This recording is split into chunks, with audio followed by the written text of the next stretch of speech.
have had a big move in the past, couple of weeks. In January, you were signed to Chelsea. You moved to London. How has it been so far?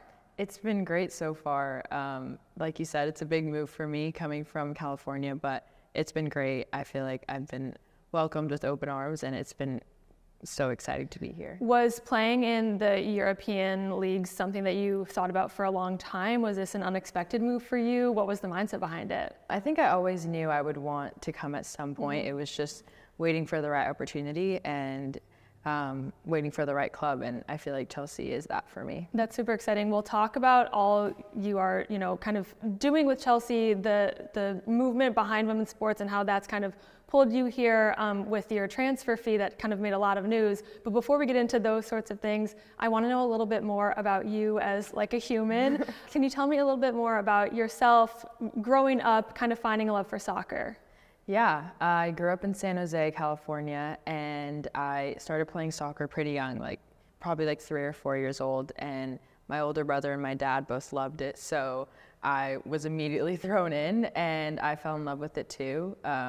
It was always just something I enjoyed doing, something I was good at, and I just loved being around my teammates and competing together.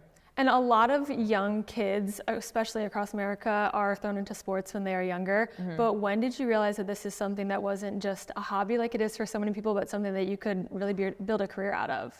I realized that pretty late, to be honest. I played a lot of different sports growing up.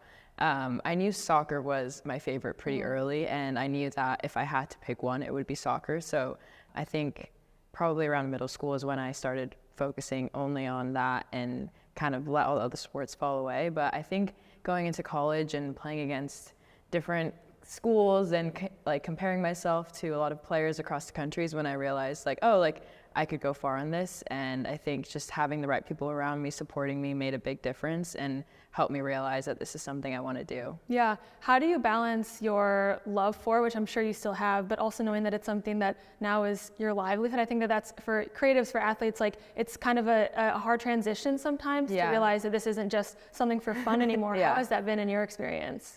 I kind of just tell myself it's still for fun. Yeah.